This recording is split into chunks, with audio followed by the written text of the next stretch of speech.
Welcome back. This is Susan Milner, also known as McCartney Green, and we are on chapter 26 of book number 1, A Healing in Jesus' Name. By the time Eric and Shelley got back to the cabin, Ricky and Bree were helping the boys pack.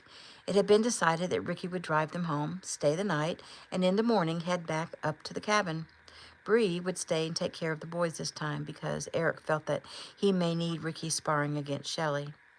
It wasn't that Jason and Justin weren't helpful in that area, but Ricky seemed to instinctively go after Shelley's weaknesses.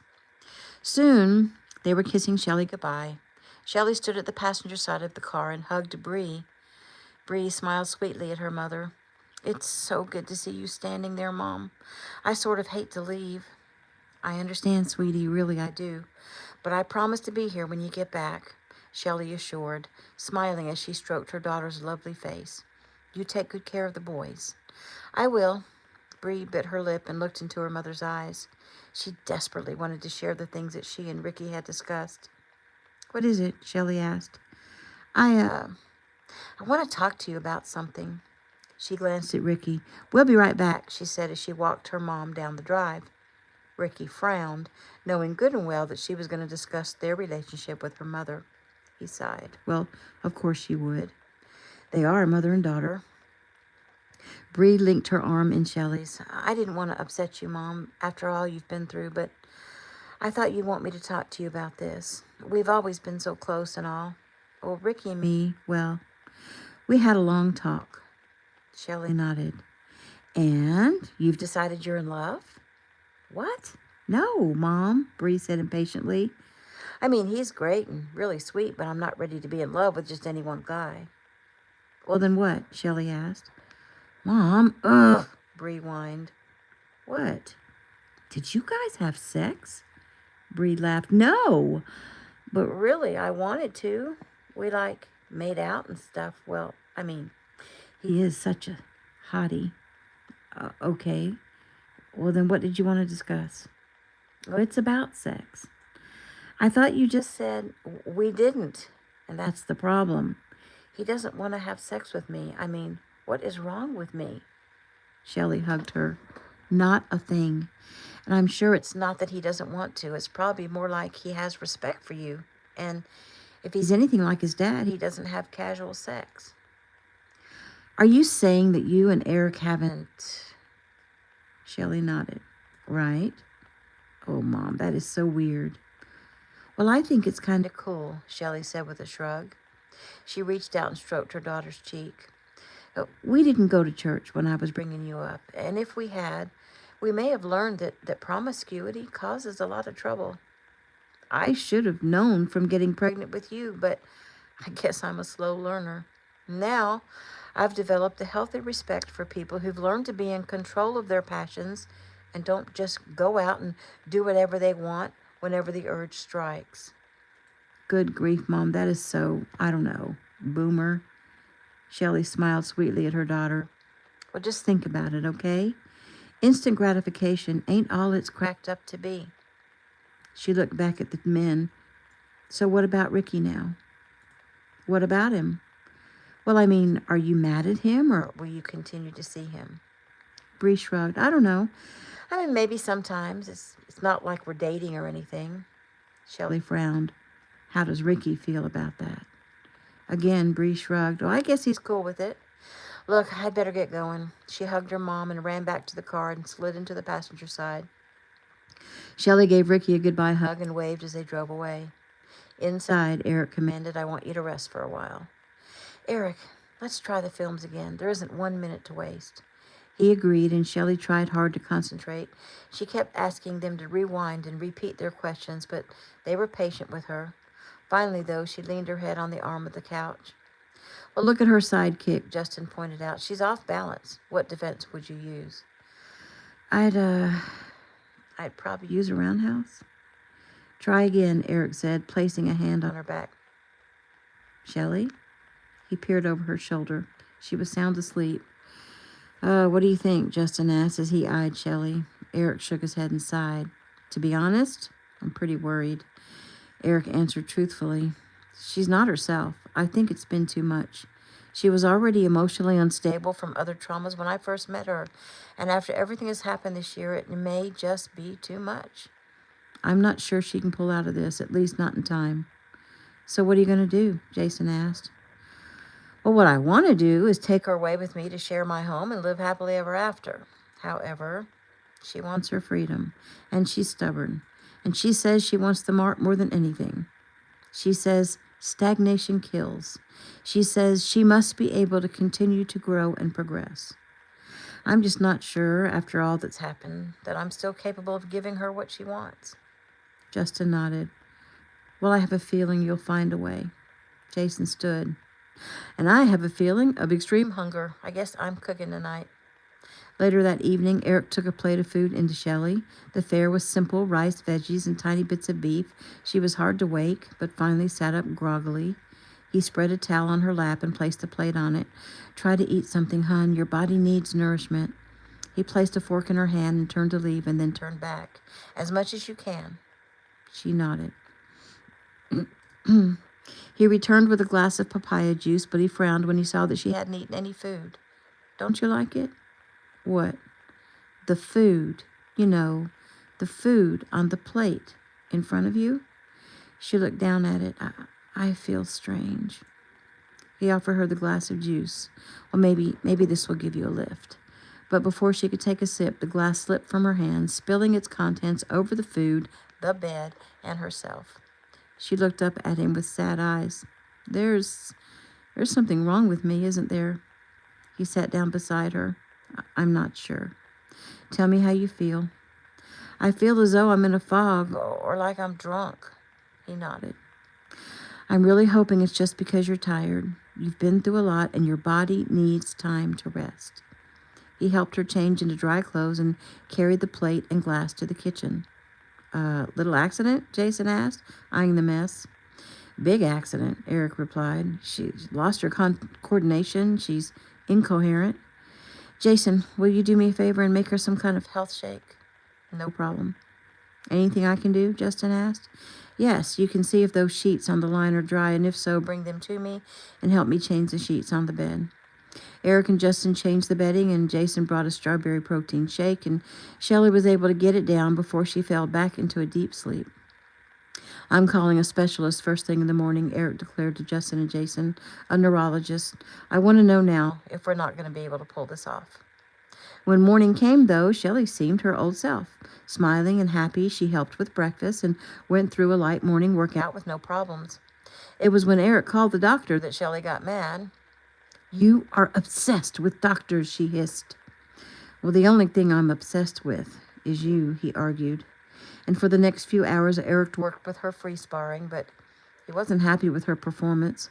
Ricky returned, and Eric asked for his assessment, and Ricky took her out in the yard while Eric stood on the porch and watched. She spent more time on her back than standing. Eric could tell she was frustrated. And finally, Ricky came back to the porch while Shelley worked with the kicking bag that hung from a tree branch.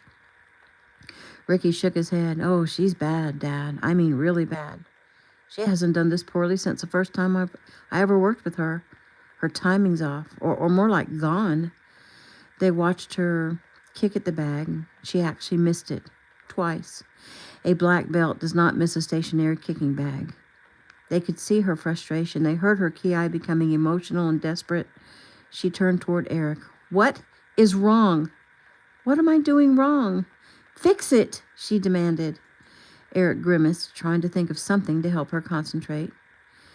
Maybe some simple skill test to help realign her brain. As he thought, she paced back and forth like a caged tiger. And before they realized what she was doing, she ran full speed past the bag, out the drive, and up the gravel road. They looked at each other in surprise. Ricky sprang over the railing, and Eric flew down the steps, and by the time they came around the curve in the road, Shelley was nowhere in sight. The rock, Eric said. Stay here. Covering the mile quickly, he came out on the hill overlooking the bank. Shelley stood by the large rock, her fists punching and pounding at it, cursing at it with each blow. Why did you have to interfere? She screamed. You messed up everything. Look what you've done to me. Eric went to her and tried to calm her, but she screamed and pulled away hysterically. Worried she might hurt herself, he grabbed her under her arms and wrestled her away from the boulder, and she bucked and fought and screaming obscenities, but Eric held fast. She struggled for another minute before she began to quiet, due mostly to exhaustion, and the tears came then. I don't work anymore, she cried. My body won't do what I tell it. I've worked so hard all year. So hard, only to end up where I started, and it's not fair. She looked up at Eric, tears streaking down her sweaty face. I can't do it. I want to desperately, but I can't. I can't, and I hate myself for it. Eric gathered her up into his arms as she wept quietly. When there were no more tears to cry, he took Shelley back to the cabin to rest. Justin, Jason, and Ricky followed them into the bedroom. What happened? Justin asked. She's just a little frustrated, Eric answered, before he slumped down on the bed beside her. All four men sat down on the bed around her, and Shelley gazed up at them. 4 beautiful men, men who had given her so much, their time, their friendship, their love. She knew they were concerned. They smiled at her with such kindness in their eyes. Eric brushed her hair back from her sweaty forehead and kissed her there, and Shelley closed her eyes and spoke quietly. The day I met you, Eric, you took me out to dinner and asked me to be your student for the Mart. You said you knew I could do it. She paused and shook her head. And now, I've let you down. That day, I didn't think I could be happier, but now I don't think I could feel worse. Justin patted her leg. Oh, cheer up, Shelley girl. Ricky took her hand. Things will get better. Look at you guys, always here for me through everything. You'd think I was someone special. You are special. Do you remember the day I met you and we went to the zoo? Ricky asked. She sniffed. How could I forget? I fell in love with you that day. She shook her head. Everything keeps running through my mind. That fight on the beach in Daytona, Eric and me yelling at each other and getting my belts and staying at your apartment when I was hurt. Justin chuckled. And don't forget New Orleans and the hideous night we spent looking for you. She smiled. Remember when you attacked the refrigerator and tried to break my nose? Jason asked. They laughed. That was a hard time, Shelley, Eric said, but you came through. You always do. Remember how swollen and bruised your face was, and you wouldn't believe me when I told you it wouldn't last forever? Well, I'm telling you now, your sudden lack of coordination will not last forever. Each minute, you get a little better. Well, we only have 3 weeks, she reminded him. You were right. This time I can't do it. She shook her head madly. I keep thinking about this whole wonderful year, even the bad times, and I wouldn't change it for anything. I've grown to love you all so much. I've worked so hard. I've really, really tried hard to be a good student, and now it seems like it's all been for nothing. I don't understand what's happening to me. Why can't I concentrate? Why can't I seem to do anything? Well, Ricky said with a smile, you were dead. Shelley closed her eyes and laughed through her tears at Ricky's quote from The Princess Bride. He took her hand. Eric took her hand. When I thought you'd left us, I wanted to die too. You'll never know the joy in my heart when you took that first breath. He stopped and shook his head as he remembered that exact moment. Shelley, yesterday, I encouraged you to pull out of the Mart.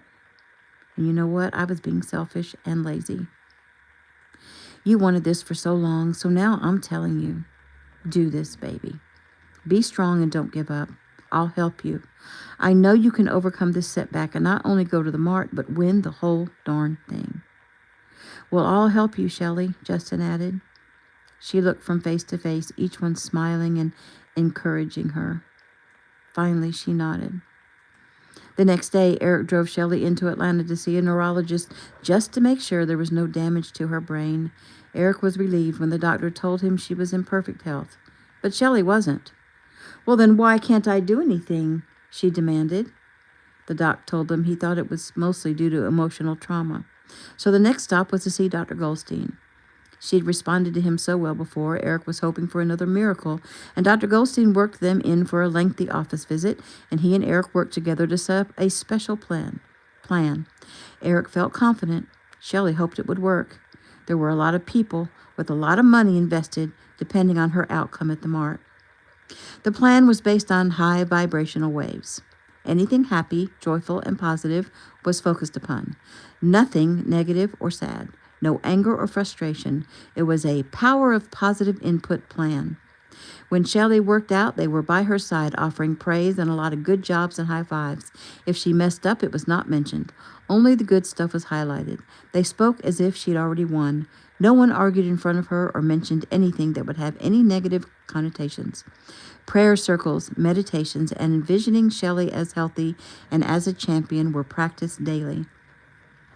It seemed to be working when on Thursday, while sparring with Ricky, he caught her off guard and connected with her face, knocking out her mouth guard and sending her to the ground. She came up quickly, going at him instinctively, and made hard contact with a spinning back kick. Eric picked up.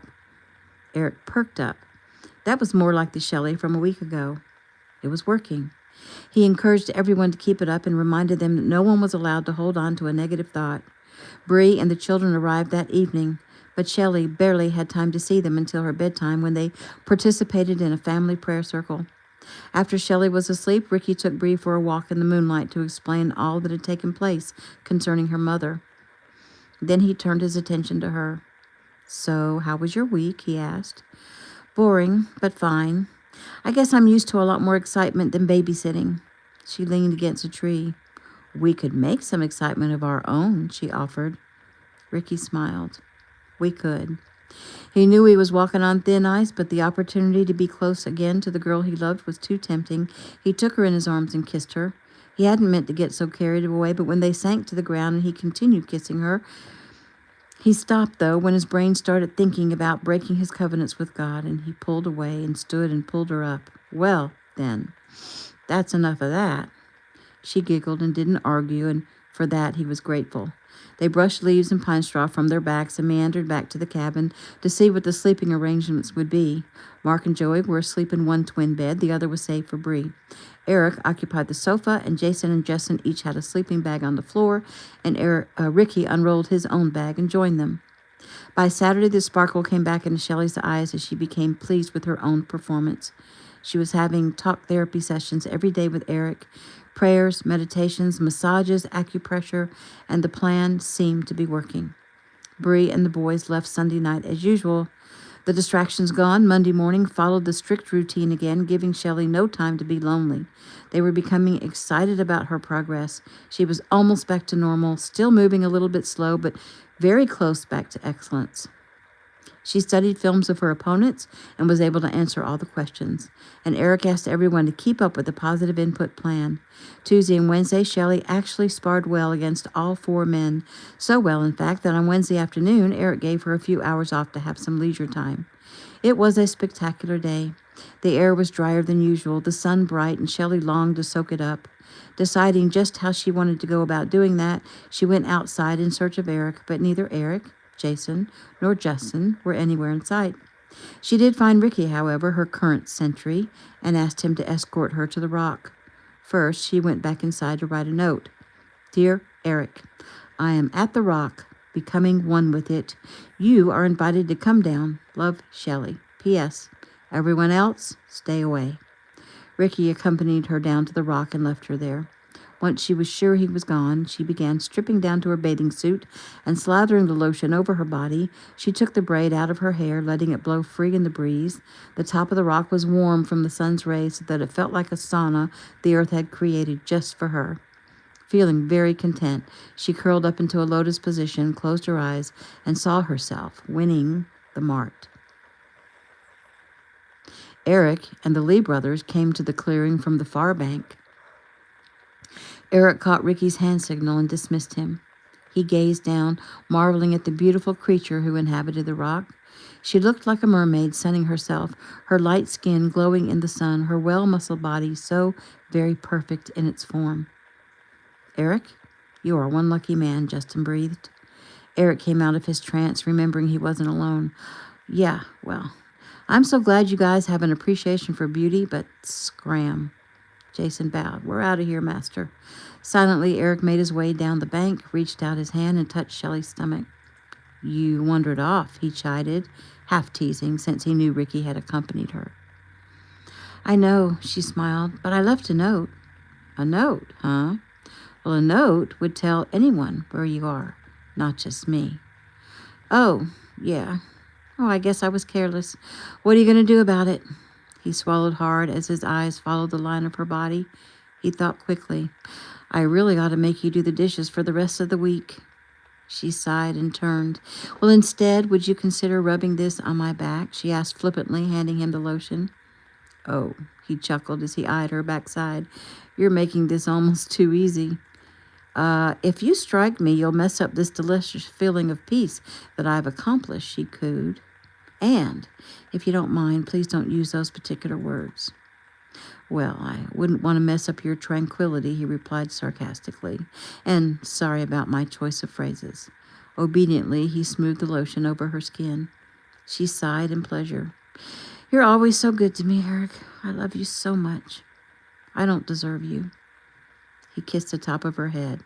You deserve all of my love. Shelley turned and tilted her face up to the hot sun. The rock wasn't big enough for both her and Eric, so he merely leaned over her, bracing his head on his hands. I am starving, she whined. He chuckled. You're always hungry, he teased. Feed me, Seymour, she quoted. Little Shop of Horrors, he answered. She looked up in surprise. Wow, very good. You finally knew one. Well, I know a lot of things. Like what? Like it's almost 4 p.m., judging from the sun. Like Ricky's going to be leaving soon to go to Atlanta and take care of some errands. Like we're having Mongolian beef for dinner and compliments of Jason. And like there are 2 deer watching us over there, and if you sit up very slowly, you'll get to see them. Shelley eased up and peered through the woods. Oh, I see them, she whispered excitedly, spotting a doe and her fawn. Shelley began sliding off the rock. Don't move, Shelley, or you'll scare them. She ignored him. She stared into their eyes and tried to communicate telepathically, like she did with the zoo animals. The doe froze and stared back at Shelley. Eric watched in amazement as Shelley moved slowly and silently across the bank and into the woods. Shelley, he whispered. Babe, a doe protecting her fawn can be dangerous. Shelley put her hand up in the air and then put her fingers to her lips. And the world became hushed, as if the earth and its inhabitants had stopped to watch a lovely wood nymph move through her domain. She moved until she was only 10 feet away from the doe. The doe remained frozen. The fawn seemed to ignore her completely. Moving around its mother, nibbling at leaves, it felt safe and secure. It came toward Shelley, and her heart began to pound with excitement. Closer and closer it inched, almost as if it thought Shelley was a tree, but then Shelley made the mistake of reaching her hand out toward it, and immediately the spell was broken. Mother and baby startled and darted off through the trees. Darn, she muttered as she turned and headed back to Eric. He was smiling at her from the rock. I almost touched him, she said happily. He shook his head. I have never seen anything like that. He stroked her cheek. I've always known you were special, but that was magical. He took her hand and they made their way back to the cabin, stopping to pick flowers or throw rocks or kiss. Just think, she said, in only 4 days I'll get to see your home on the beach. I can't wait. Neither can I, he said softly. She looked at him, suddenly realizing how selfish she'd been. You're homesick, aren't you? Maybe a little. I miss the ocean. She stopped walking and he turned back to look at her. What is it? He asked. She shook her head. You have given up so much for me. He laughed. Oh, lighten up, babe. I haven't given up anything. My home is still there waiting for me. I haven't done anything that I didn't want to do, and spending this year with you is something I definitely wanted to do. They arrived back at the cabin just in time to say goodbye to Ricky, who was leaving to take care of some errands in Atlanta. And then Eric pushed her right back into the routine. She grumbled the obligatory grumble, but only half-heartedly, because she was much too happy to be alive and her body in good working condition. New scene. Ricky finished up his errands in Atlanta and decided to drop by Shelley's house and spend the night. He would help Bree put the boys to bed and spend some quality time with her. He couldn't help it. He yearned to be close to her. Then the next afternoon, he'd escort Bree and the boys up to the cabin himself. He tested the door and it was unlocked, so he let himself in and stopped short. Bree and the guy she was with sat up quickly on the couch, startled. "Oh, excuse me," Ricky stammered. "I didn't think, I guess I should have knocked." The guy stood, turning a questioning eye on Bree. He was tall, about 6'3" and well-built. His dark hair was cut short, and his eyes had a confident look in them. "Ricky," Bree jumped up nervously. "What are you doing here?" I was in town, running some errands, and thought I'd stop by to see you." "Who is this?" the boy asked angrily. "Oh, this is a friend of mine. Well, not really a friend. He's more like my brother." She caught Ricky's hurt expression before his face went blank. It was that quick moment of pain that made her even more nervous. You see, his father is dating my mother. Anyway, this is Ricky Keno. Ricky, meet Jared Owens." They shook hands. "Ricky the movie dude? Ricky Keno, the movie dude?" Jared asked, his anger dissolving. "Yeah, that's me," Ricky answered flippantly. "Totally cool. Dude, I should have recognized you." "Bree, you never told me you had such famous friends," Jared chided, then turned back to Ricky. "Man, it's really nice to meet you." Ricky only nodded. "So, what do you do, Jared?" "I'm in school, UGA. I'm there on a football scholarship, wide receiver. You ever play any football?" Ricky smiled. "Some. High school. Cornerback." He clapped his hands together and turned to Bree. "So, sis," he said sarcastically, "as long as I'm here, do you mind if I grab a sandwich?" Bree looked quickly over at Jared. Sure, Ricky, go ahead." With Ricky in the other room, Jared grilled Bree about the famous Ricky Keno, but their conversation was being disturbed by all the loud banging coming from the other room. In the kitchen, Ricky slammed cabinets and plates as he became less and less hurt and more angry. Jared leaned close to kiss Bree, but she pushed him back. "Stop, Jared," she whispered. "Wait till he's gone." Ricky finally came back into the living room, sandwich in hand. He took a bite. "Where are the boys?" Bree stood, not missing his accusatory tone. "They're fine. They're with a friend." "What friend?" he asked. "A friend down the street, Ricky. They went to the movies. They'll be home at 10:30, okay?" That's awfully late for them to be out," he answered. "Yo, Ricky," Jared jumped in. "She said they're okay. No offense, buddy, but you're kind of ruining my action here, you know what I mean?" Bree's face went red. Ricky looked coolly at Jared and then back to Bree. "Yep, I know exactly what you mean. She's pretty hot, don't you think?" Bree glared at Ricky. I thought she said you were like her brother," Jared reminded him. "Oh, yeah, I guess, but I'm not really her brother, and you can't help but look, right?" he said with a grin. "I know that's right," Jared agreed. Bree interrupted, speaking slowly. "Ricky, don't you have somewhere you have to be?" He took another bite. "Oh, yeah. Well, I guess I gotta go. Don't forget to bring the boys up to the cabin tomorrow after school, if they even make it to school since they're going to be out so late." Bree's eyes narrowed. Ricky gave the same look back to her, then turned and shook Jared's hand. "Nice to meet you, Jared." "Go Dogs," he mocked, and he was gone. "Finally," Jared said, and pulled a pouting Bree down to the couch. Their lips met, but when Jared tried to push her down and move on top of her, she squirmed away. "What's your problem?" he asked. "Oh, he just makes me so mad," she complained. Jared shrugged. "He seems like a nice guy to me." "Does he really do all that karate stuff?" Bree rolled her eyes. "Yes, he really does." She stood. "I'm not feeling well, Jared. Do you mind doing this another time?" He stood and pulled her to him. Yeah, I do mind. Don't let what he said about the boys bother you. They're fine. Now come here." He lowered his mouth to her neck.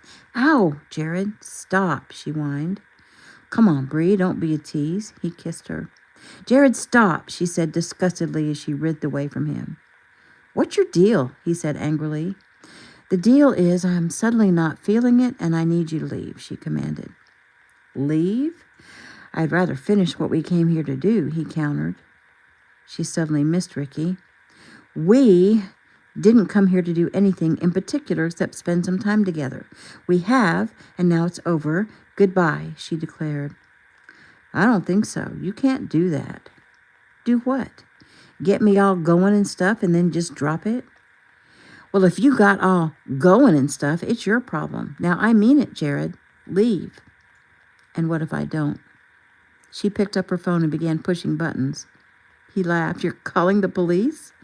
I'm calling Ricky. You don't think that little dude could do anything to me, do you? Don't you know most of that movie stuff is fake anyway? She gritted her teeth. There is nothing fake about Ricky, and I guess you're about to find that out. He shook his head. You're crazy, and not worth my time. He grabbed his keys and walked out. Bree slid down on the sofa and thought about Ricky's behavior. She burned with anger. How dare he barge in here and act like he owned the place? Did he think he owned her? Oh, he wasn't going to get away with this, she thought. Just wait till I see him tomorrow. He's going to get more than just a piece of my mind.